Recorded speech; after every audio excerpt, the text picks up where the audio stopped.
Hello friends, welcome back to Happiness Mantra.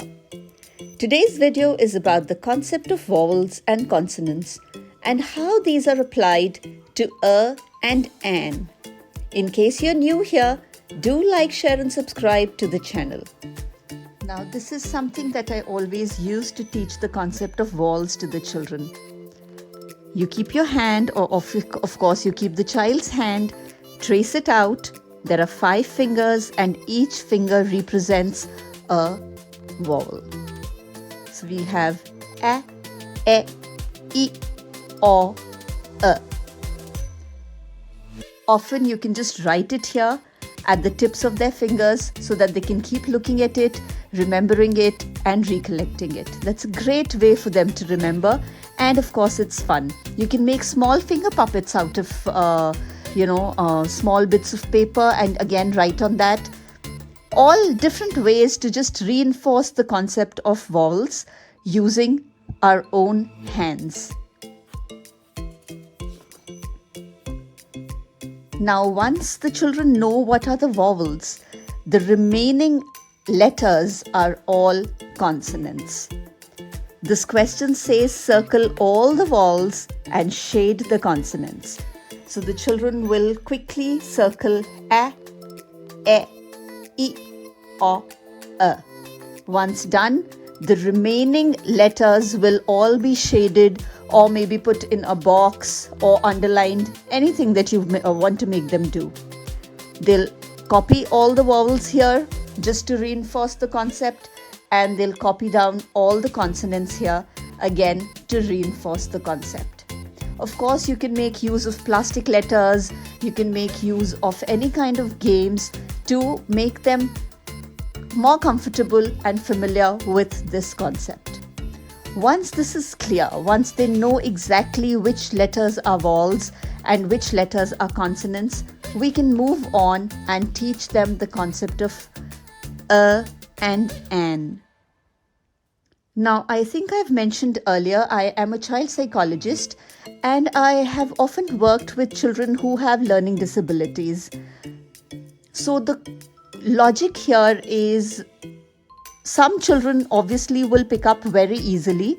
They will just be able to understand that if a word begins with a vowel, then they need to put an before it. But a child who's a little slow or a child with a learning disability might need a bit more simpler explanation, which is what I'm going to give here. What I do is write a and an. Usually it is in this sequence in all kinds of questions. So you quickly put a big dash here. Since they have already learned their vowels, they can just note it down here.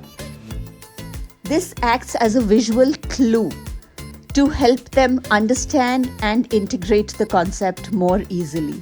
It is just when we are beginning the concept. Gradually, of course, we can fade out this step. Now here, how to proceed. They read out the word, which is ball in this case.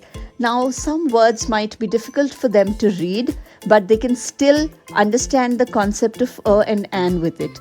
Of course, I encourage and I would ask all of you as parents to ensure that the children read. If they are not able to read it themselves, they can take your help, but do not blindly do the concept just for the sake of completing a task. They need to understand how this particular thing is being used. So if it is ball, now like I mentioned that a child who has certain difficulties and is not picking up very comfortably can be given this prompt again. The first letter is a B, which is not in this list. So you write an. You write a. K, again, not in the list. You write a. Umbrella, it starts with an a, which is right here. So you're going to write an in that case. And you complete the entire worksheet in the same flow. Now for children who are a little older, a little fluent, they should read a ball, a car, an umbrella, an apple, a pen, a cat, an egg, a star, and so on.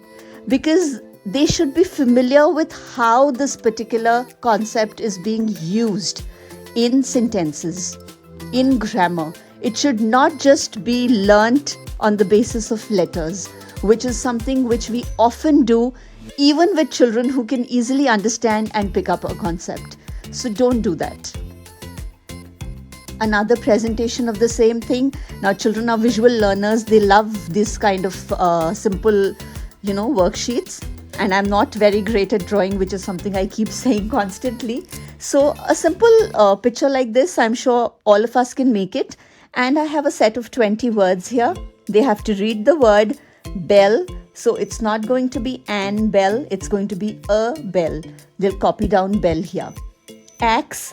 So it begins with an a. It's going to be an axe. They can note it down in any of the petals. That is how they'll finish the entire set. Now I come to this. This is actual application of the concept. The first two sheets were just to explain how the concept of and an works. But of course, when they're reading or when they're actually writing, they need to know it in sentences. So I want dash new pencil. So it has to be a new pencil because two ways to do it. It begins with a n, so it cannot be an here. But ideally, they should be able to read and understand that whether it's going to be a new pencil or an new pencil. So I want a new pencil and an eraser. A dog has 4 legs. Ravi is eating an apple, and so on. You can make many more worksheets like this to explain the concept, to clear it out. You can even play an oral game. So, you say a word and the child has to fit a or an before it. You can make flashcards and try it with that. So there are multiple ways of teaching a concept. Just remember that you encourage reading so that it becomes very natural for them and it is not a taught and learnt concept which they feel is being forced onto them. Happy learning, happy teaching.